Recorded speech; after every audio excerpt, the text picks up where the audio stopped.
This quick video shows users how to search multiple EBSCO databases with a single keyword search using the example of an education research topic.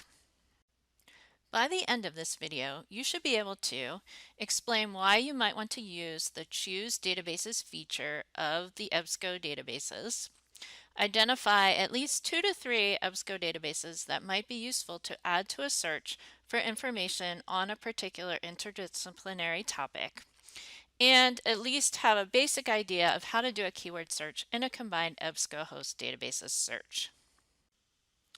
We're going to look at a specific example search, an education source, which retrieves fewer results than we may have expected. Let's say we want to find articles about students from Latinx immigrant families and their experiences with anxiety or mental health issues because they are afraid of deportation, either for themselves or for family members. In this search, you can see that the search term entered in the first box was Latin with an asterisk immigrants as one major concept.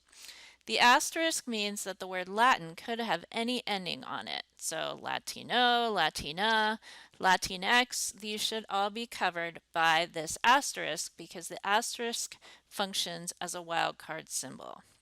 The second concept is students, and the third concept is mental health. When we do this search, we end up with 14 results. So one way to potentially get more results for our topic is to keep the same search terms, but use the Choose Databases feature of EBSCO databases. So I'm going to click on where it says Choose Databases, and I'm going to be able to see all the different EBSCO databases to which the library subscribes, and I can add all or any selected ones of these to this existing search. So I'm going to go ahead and select some by checking the boxes. I'm going to add Academic Search Complete. I'm going to scroll down till I get to the E's. And here you'll see education source is already selected. I'm going to also add educational administration abstracts, ERIC, and then family studies abstracts because this is also a family issue. Fuente Académica Premier is Spanish journals, Latin focused journals, so I'm going to go ahead and select that one as well. I want to pick up one health one, so I'm going to add Health Source Nursing Academic Edition. And that's good for that column. The next column, I will click by Mental Measurements Yearbook with Tests in Print because of my mental health aspect of my topic. Professional Development Collection is education focused.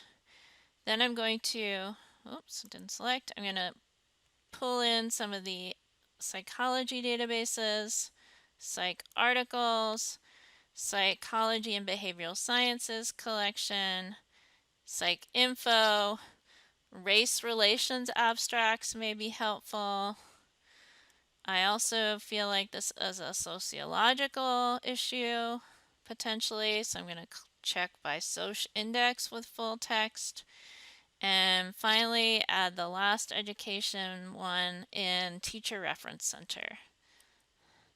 And once I have all of those selected, and again, you can choose whichever ones you decide might be relevant, I'm going to click OK. And then I have to run the search again. Now I'm seeing 119 results, so that's a much more robust list of possible articles. At this point, we could still use the left-hand column limiters and narrow our results list down a little more. Now we have more to work with.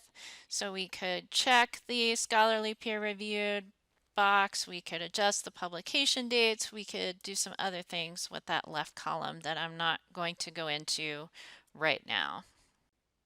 So a quick summary of what this video covered. We began with the education source database. Because it's an EBSCO host database, we could use the choose databases link to add additional EBSCO subject and general databases to our search. This increased our results list since we took a more interdisciplinary approach to our topic.